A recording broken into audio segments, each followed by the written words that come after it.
प्रभु ज्ञान घन आनंद घन अवतार तारक विश्व के, श्री चरण में हम शरण पा ज्ञाता बने निज रूप के। बस एक ही हो यह हमारी साधना आराधना, हो दीप से दीपक यथा मिट जाए भाव विराधना, हो दीप से दीपक यथा मिट जाए भाव विराधना। श्रद्धालु जिज्ञासु श्रोताओं,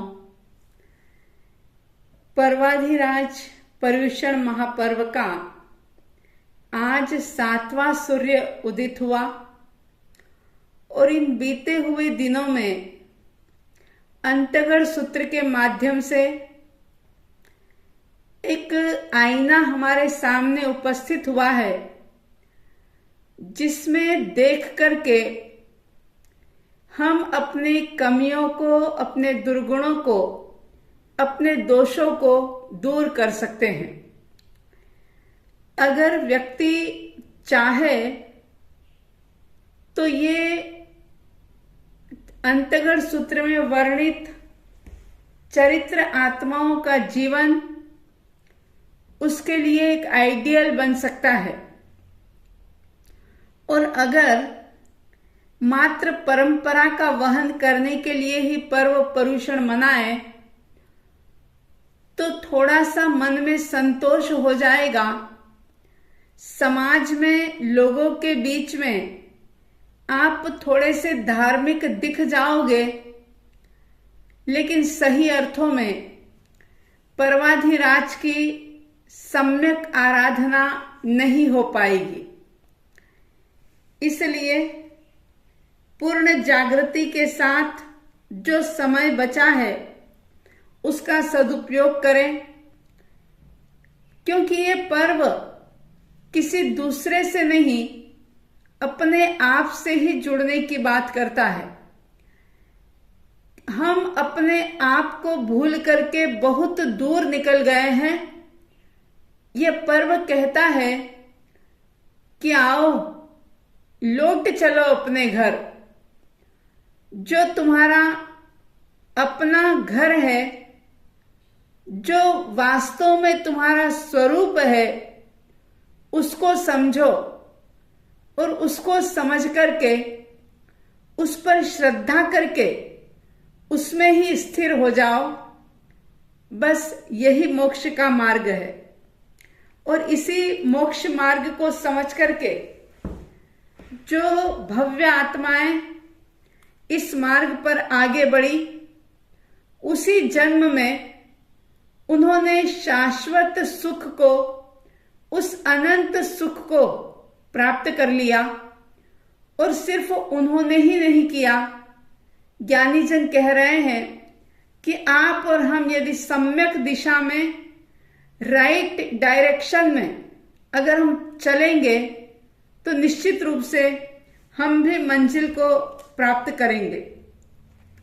अंतगढ़ सूत्र का जो आप सुन रहे हैं, उसके 6ठे वर्ग का 3रा अध्ययन चल रहा था, जिसमें आपने सुना था कि जब राजगृह नगर में परमात्मा प्रभु महावीर स्वामी जी के आगमन की बात सुदर्शन सेठ सुनते हैं, जो नाम के श्रावक नहीं थे।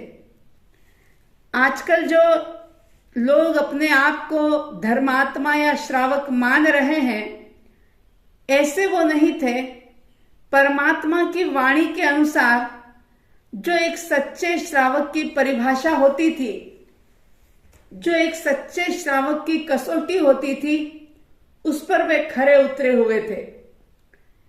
राजगृह नगर में हजारों लाखों लोग रह रहे थे, लेकिन सबके मन में भय था, डर था कि अगर राजगृह नगर से बाहर जाएंगे तो हमारी जान खतरे में पड़ सकती है, क्योंकि अर्जुन माली का उपद्रव है।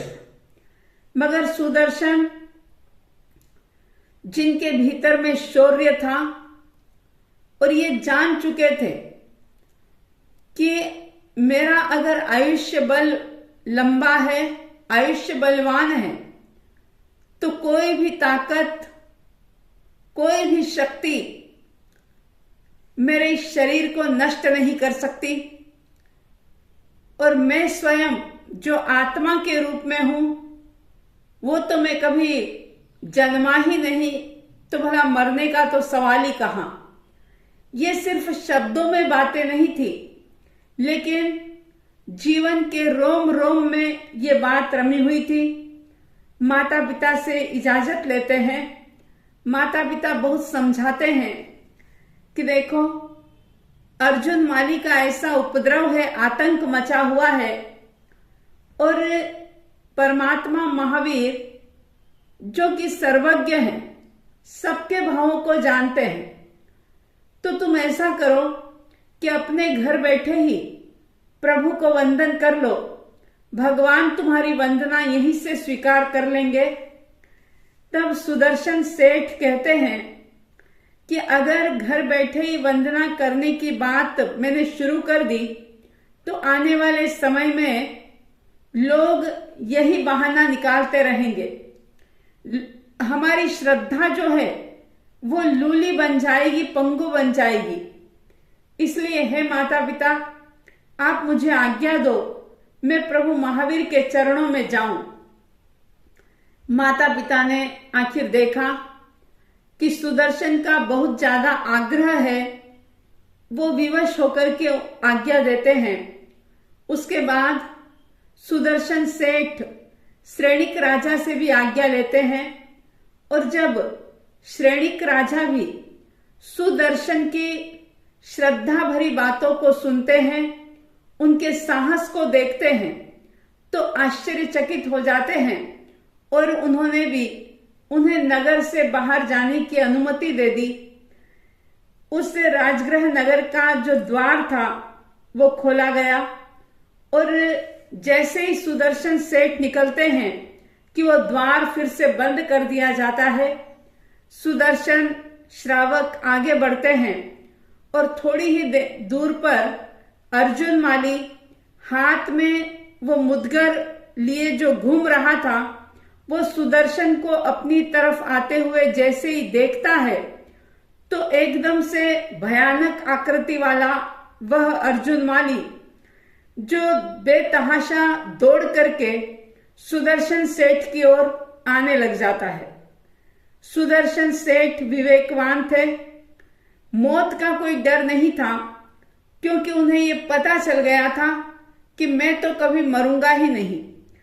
जो भी मरेगा ये शरीर मरेगा, और शरीर भी क्या मरेगा, शरीर का आत्मा के साथ जो संयोग है, बस वो संयोग वियोग के रूप में परिवर्तित तो होगा, बाकी कुछ नहीं होगा।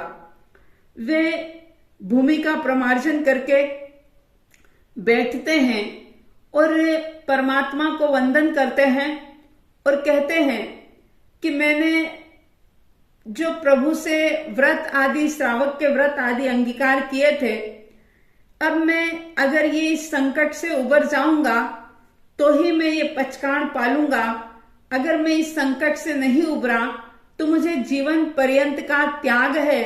ऐसा उन्होंने सागारी संथारा ले लिया, 18 प्रकार के पापों का प्रत्याख्यान किया, और वहीं पर कायत्सर्ग की मुद्रा में वो खड़े हो जाते हैं। अर्जुन माली ने पहली बार ऐसा व्यक्ति देखा कि जो मौत को अपने सामने देख करके भी बिल्कुल भयभीत भी नहीं हुआ, रोना चिल्लाना भागना तो बहुत दूर की बात, लेकिन वो तो जरा से भयभीत भी नहीं हो रहे। और अर्जुन माली के शरीर में जो मुद्गरधारी राक्षस का बल था वो सुदर्शन पर एकदम से लपकता हुआ आता है, लेकिन वो कुछ भी नहीं कर पाया। सुदर्शन श्रावक के पास आकर के उसका मुद्गर चला ही नहीं, उसके हाथों में शक्ति ही नहीं रही। और अर्जुन माली आश्चर्यचकित होकर के सोचता है कि ये क्या हो गया। वो जो यक्ष था वह अर्जुन माली के शरीर से निकल जाता है और अर्जुन माली से जैसे ही वह राक्षसी शक्ति निकली कि अर्जुन माली एकदम से बेहोश हो जाते हैं, मूर्छित हो जाते हैं। ये घटना हमें बिल्कुल साफ ये संदेश दे रही है कि हिंसा का बल चाहे कितना भी प्रबल क्यों ना हो, जबरदस्त क्यों ना हो, लेकिन अहिंसा के सामने हिंसा की ताकत कभी टिक नहीं सकती। क्रूरता चाहे कितनी भी उग्र हो, लेकिन धर्म की शक्ति, प्रेम की शक्ति जो है वे उसे शांत कर देती है। वह अर्जुन माली जो मूर्छित हो गया था, सुदर्शन सेठ पर किसी भी प्रकार का वार नहीं कर पाया और धड़ाम से गिर जाता है सुदर्शन के चरणों में। सुदर्शन ने उस उपद्रव को शांत होता हुआ देखा, कायत्सर्ग पूर्ण किया और अर्जुन माली को हवा देकर के उनको फिर से उनकी मूर्छा को दूर किया। अर्जुन माली जब होश में आते हैं तो वो ये देखते हैं कि मैंने बहुत सारे लोगों को देखा, लेकिन ये जो है ये मनुष्य के रूप में कोई देवता है। सिर्फ सोचता ही नहीं है वो, लेकिन सुदर्शन सेठ से कहता है कि मैं बहुत अधम हूं, दुष्ट हूं, पापी हूं, अपराधी हूं, आप मुझे क्षमा करो।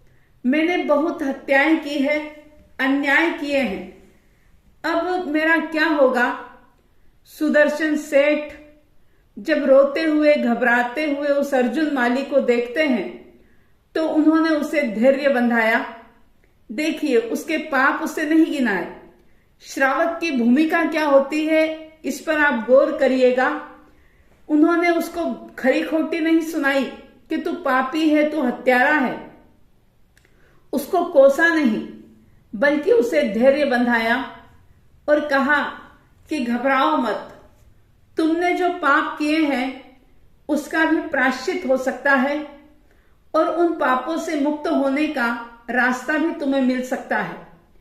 अर्जुन माली आश्चर्यचकित होकर के सुदर्शन सेठ की तरफ देखता है कि क्या कह रहे हो, मुझ जैसे पापी का भी उद्धार हो सकता है।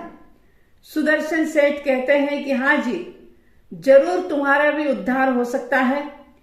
तब अर्जुन माली पूछता है कि कहां, कैसे मेरा उद्धार हो सकता है। तब सुदर्शन श्रावक उनको हाथ पकड़ करके उठाते हैं और कहते हैं कि चलो मेरे साथ, मैं उन परमात्मा के चरणों में तुम्हें ले चलता हूं जिसने तुम्हारे जैसे एक नहीं अनेका अनेक अधमों के उद्धार किए हैं। उनकी वाणी में वो जादू है कि उस वाणी को जो धारण कर लेता है निश्चित रूप से उसका संपूर्ण जीवन बदल जाता है। सुदर्शन सेठ के साथ भगवान महावीर स्वामी जी के चरणों में अर्जुन माली पहुंचते हैं और न केवल अर्जुन माली पहुंचे, ये बात हवा के वेग की तरह, आग की तरह संपूर्ण राजगृह नगर के अंदर फैल जाती है और जैसे कोई पक्षी पिंजरे से निकल करके भागते हैं, ऐसे राजगृह नगर की जनता परमात्मा के महावीर के चरणों में पहुंचती है, क्योंकि अब उनका भय दूर हो चुका था। भगवान महावीर सभी को संदेश देते हैं, धर्म देशना देते हैं और धर्म देशना सारे ही लोग सुन रहे थे और सुनते सुनते अर्जुन माली विचार करते हैं कि मैंने तो अपने जीवन में इतने पाप किए हैं, अब मैं प्रभु के चरणों में अपना जीवन समर्पित कर दूं। और प्रभु के चरणों में अपना जीवन समर्पित करने की बात वो परमात्मा के सामने रखते हैं। आपने सुना होगा श्रीमद् कृपालु देव राजचंद्र जी आत्मसिद्धि में एक बहुत महत्वपूर्ण बात फरमाते हैं। उन्होंने कहा था, जाति वेश नो भेद नहीं, कयो मार्ग जो हो, साधे ते मुक्ति लहे, एमा भेदन को। जैन दर्शन जन दर्शन है, यानी इसमें कोई जाति आदि का भेद नहीं है। बस शर्त है कि जो इस मार्ग को समझ लेता है, जो मार्ग बताया है उसी पर चलने के लिए तैयार हो जाता है, तो वो निश्चित रूप से अपनी मंजिल को प्राप्त कर लेता है। अर्जुन माली अब अर्जुन अणगार बन जाते हैं। लोग बहुत सारे ऐसे भी थे जो साधु के वेश में अर्जुन माली को देख करके अभी भी भयभीत तो हो रहे थे। जिस दिन उन्होंने दीक्षा ली उसी दिन परमात्मा के चरणों में उन्होंने निवेदन किया कि भगवान, मैं जीवन भर बेले बेले की तपस्या करूंगा, अपनी आत्मा को तपाऊंगा। भगवान की आज्ञा लेकर के बेले बेले की तपस्या उन्होंने प्रारंभ की।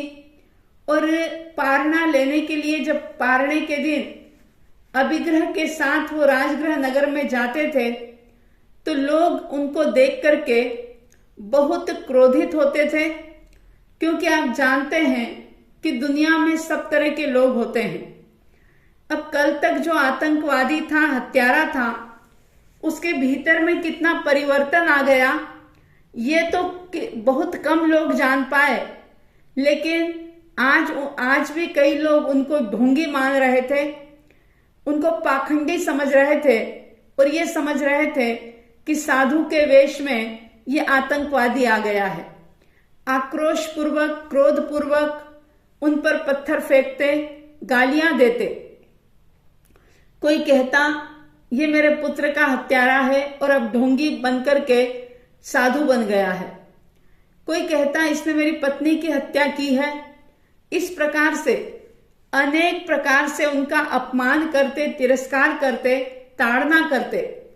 लेकिन अर्जुन माली बड़ी ही समता के साथ उन सब शब्दों को सुन लेते थे और ये सोचते थे कि ये लोग तो कितने उपकारी हैं, जो सिर्फ गालियां दे रहे हैं, पीट ही रहे हैं, लेकिन मैंने तो इनके परिवार वालों को जान से ही मार डाला था।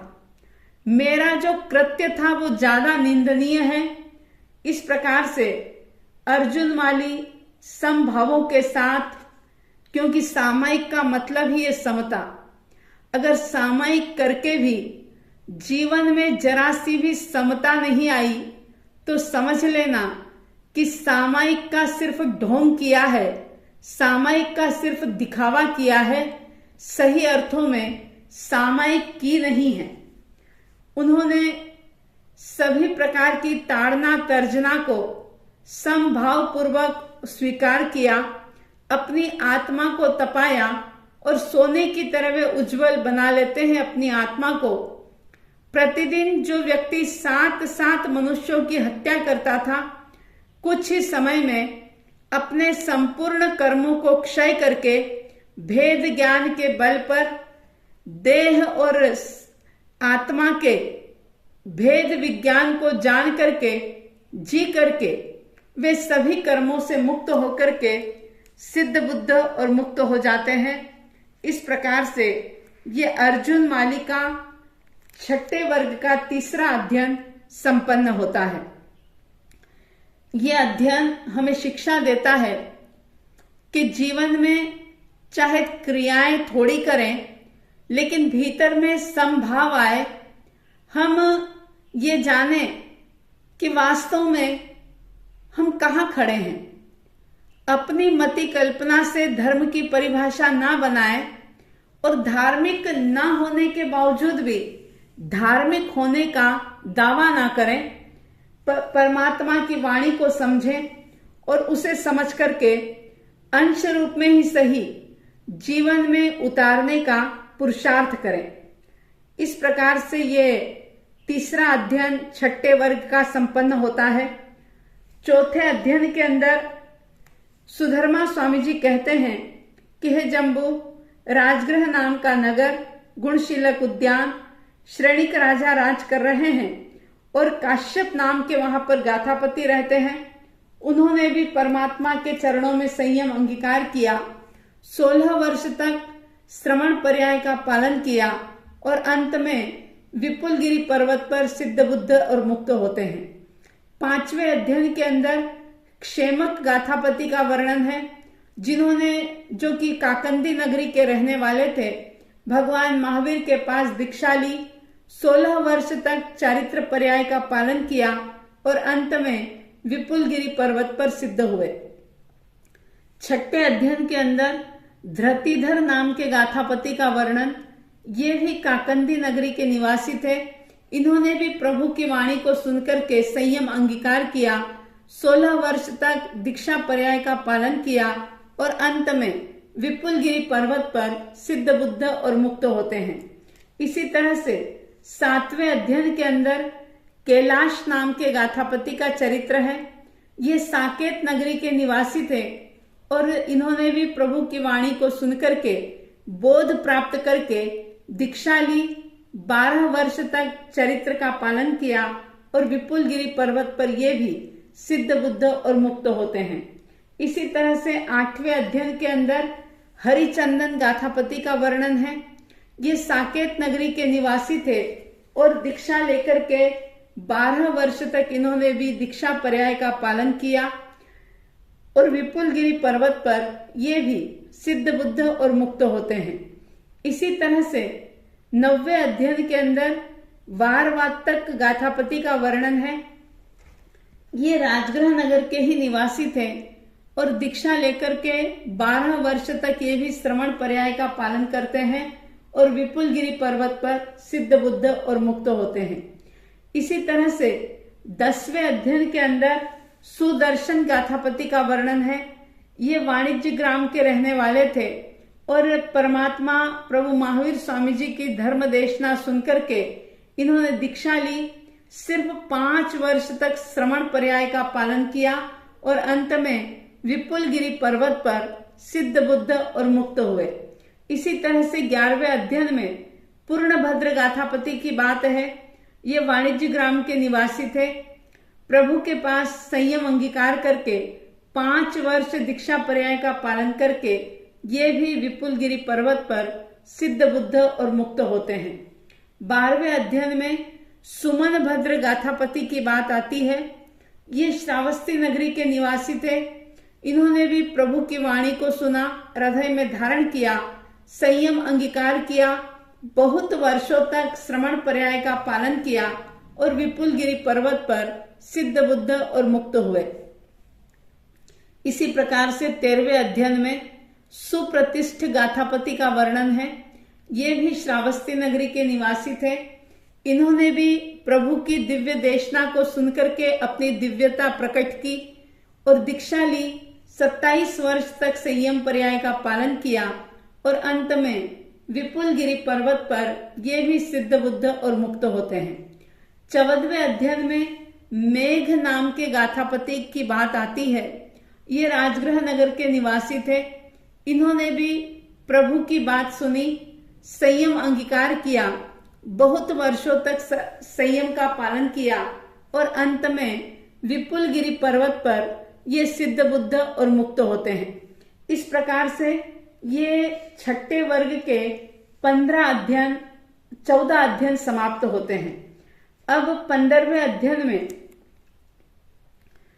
सुधर्मा स्वामी जी जम्बू स्वामी जी के पूछने पर फरमाते हैं कि 15वें अध्ययन में पोलासपुर नाम के नगर का वर्णन, वहां पर श्रीवन नाम का उद्यान, विजय नाम के राजा और उनकी रानी का नाम श्रीदेवी था। श्रीदेवी जो कि नारी उचित सारे ही गुण उनके अंदर थे, सुंदर थी, और विजय राजा और श्रीदेवी का एक पुत्र जिसका नाम था अतिमुक्तक कुमार, जो कि अत्यंत सुकुमार था। उस समय में परमात्मा प्रभु महावीर स्वामी जी ग्रामानुग्राम विचरण करते हुए श्रीवन उद्यान में पधारते हैं और भगवान के जो ज्येष्ठ शिष्य थे अंतेवासी इंद्रभूति गौतम, जो परमात्मा की आज्ञा लेकर के गोचरी लेने के लिए पोलासपुर नगर के अंदर जाते हैं। उस समय क्या होता है कि अतिमुक्तक कुमार, जिसको कि जो अपने स्नान आदि करके क्योंकि राजा के बेटे थे इसलिए विविध प्रकार के अलंकारों से सुसज्जित होकर के बहुत सारे लड़के लड़कियों के साथ, बालक बालिकाओं के साथ वे अपने घर से निकल करके जो एक प्लेग्राउंड बना हुआ था, जो बच्चों के खेलने का स्थान था, जिसका नाम इंद्रस्थान था, वहां पर वह अतिमुक्तक कुमार अपने यारों दोस्तों के साथ, बच्चों के साथ आते हैं और सभी साथ मिलकर के खेलने लग जाते हैं। देखिए, राजा का बेटा लेकिन सामान्य बालकों के साथ खेल रहा है। ये सारे संस्कार जो थे वो अपने विनयवान माता पिता के द्वारा उनको मिले हुए थे। अब होता क्या है कि उसी समय गौतम स्वामी जो पोलासपुर नगर में भिक्षा के लिए जो घूम रहे थे, वे उस प्लेग्राउंड के पास से होकर के निकलते हैं। ये एक संयोग ही था। जैसे ही अतिमुक्तक कुमार ने गौतम स्वामी जी को आते हुए देखा तो अतिमुक्तक कुमार खेल छोड़ देते हैं, खेल को भूल जाते हैं, दौड़ते हुए गौतम स्वामी जी के पास जाते हैं, क्योंकि इससे पहले उन्होंने ऐसे किसी संत को देखा नहीं था। लेकिन पिछले जन्म के संस्कार, माता पिता के संस्कार, वो उनके पास गए और सिर्फ गए ही नहीं, लेकिन गौतम स्वामी जी से पूछा कि हे भगवान, आप कौन हैं? संबोधन देखिए किस प्रकार से पहले घर में एक दूसरे के साथ संबोधन होता था। उन्होंने वैसे ही शब्द सुने थे, इसलिए वैसे ही शब्द वो बोल रहे थे कि हे भगवान, आप कौन हैं और क्यों घूम रहे हैं? गौतम स्वामी जी की भी खासियत कि इतने छोटे से बच्चे के सवाल को उन्होंने इग्नोर नहीं किया, नजरअंदाज नहीं किया, बल्कि प्रॉपर जो जवाब होता है वैसा ही जवाब उस बच्चे को दिया। उन्होंने ये नहीं सोचा कि ये तो बहुत छोटा है, बड़ा होगा तब समझ लेगा।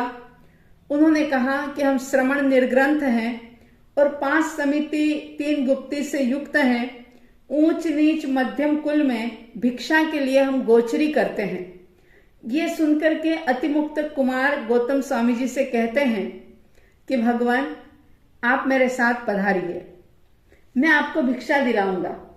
और ऐसा कहकर के गौतम स्वामी जी की उंगली उन्होंने पकड़ ली और उनको अपने घर ले गए।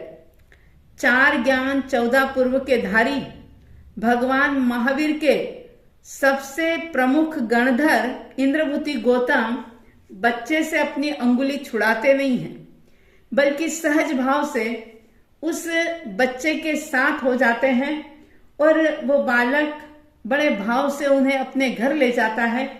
और जैसे ही गौतम स्वामी जी को आते हुए रानी श्रीदेवी ने देखा तो वो भी अत्यंत प्रसन्न होती है, खुश होती है, आसन से उठती है, 7-8 कदम गौतम स्वामी जी को लेने के लिए जाती है, 3 बार विधि सहित वंदन नमस्कार करती है और फिर उच्च भावों के साथ, उल्लास के साथ, उदार भावनाओं के साथ अशन, पान, खादिम, स्वादिम ऐसे चारों ही प्रकार का आहार गौतम स्वामी जी को बहराती है।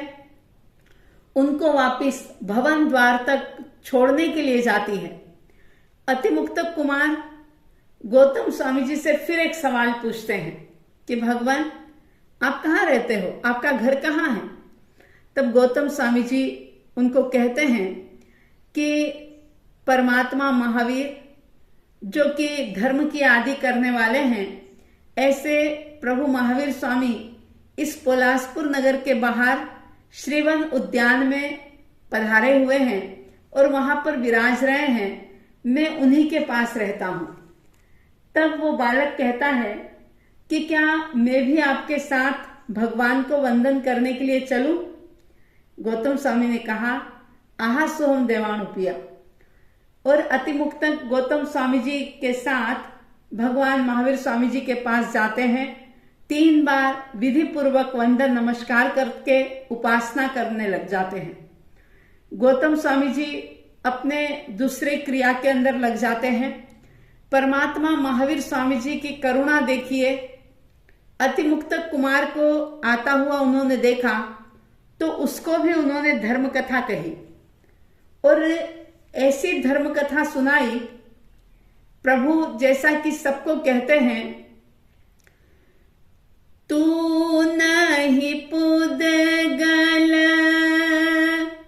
तू नानि विनाशी, अजर अमर तू तो सिद्धो कवासी। तू नहीं पुदगल तू ना विनाशी, अजर अमर तू तो सिद्धो कवासी। कब तक समझोगे पर को ही अपना, समझो स्वरूप सच्चा शिव सुख वरोगे। ये बात सिर्फ अतिमुक्त कुमार के लिए नहीं, आपके हमारे सबके चिंतन करने के लिए लायक है। सोचो, तुम पुद्गल नहीं हो, तुम विनाश होने वाली सत्ता नहीं हो, तुम अजर अमर अविनाशी हो, तुम सिद्धों की जाति के हो, सिद्धों की श्रेणी के हो। कब तक पर में उलझोगे, कब तक इस शरीर के लाड़ करोगे, कब तक तुम संबंधों को सुधारोगे, कब तक तुम पैसा कमाते रहोगे, कब तक पद और प्रतिष्ठा के पीछे भागोगे। अरे अब तो अपना स्वरूप समझो। अगर अब नहीं समझा तो फिर कब समझोगे। अतिमुक्त कुमार ने जब परमात्मा की इस वाणी को सुना तो रोम रोम हर्षित हो गया। क्या सौभाग्य रहा होगा उस बालक का। बालक कहता है कि भगवान, मैं तो बस अपने माता पिता से पूछ करके आपके पास दीक्षा लेना चाहता हूं। प्रभु कहते हैं आहा सुहम, जैसा सुख उपजे वैसा करो। अतिमुक्त कुमार माता पिता के पास आते हैं, दीक्षा की आज्ञा मांगते हैं। आप कल्पना कर सकते हैं, सोच सकते हैं कि जैसे ही माता पिता ने उस बच्चे के मुख से दीक्षा शब्द सुना होगा, कितना आश्चर्य हुआ होगा उन्हें। स्वाभाविक था। माता पिता कहते हैं कि बेटा, अभी तो तुम बच्चे हो, तुम्हें तत्वों का ज्ञान नहीं है, तुम धर्म को क्या जान सकते हो। जब ये बात माता पिता ने कही तो अतिमुक्त कुमार कहते हैं कि माता पिता, मैं जिसे जानता हूं उसे नहीं जानता, और जिसे नहीं जानता उसे मैं जानता हूं। ये बात सुनकर के उन्होंने कहा कि क्या पहेलियां बुझा रहे हो, तुम कहना क्या चाहते हो। तब अतिमुक्त कुमार कहते हैं कि मैं ये जानता हूं कि जिसने जन्म लिया है वो निश्चित रूप से मरेगा, लेकिन ये नहीं जानता कि वो किस समय, किस जगह पर, किस प्रकार से और कितने समय के बाद मरेगा। माता पिता, मैं ये नहीं जानता कि कौन से कर्मों से जीव नरक, तिर्यंच, मनुष्य, देवगति में उत्पन्न होते हैं, परंतु मैं अवश्य इतना जानता हूं कि हर जीव अपने ही कर्मों से दुर्गति या सदगति में जन्म लेते हैं। इसीलिए मैंने ऐसा कहा कि मैं जिसको जानता हूं उसको नहीं जानता और जिसको नहीं जानता उसको जानता हूं। विस्तार बहुत है। माता पिता और पुत्र के बीच में बहुत बातें होती है, चर्चा वार्ता होती है।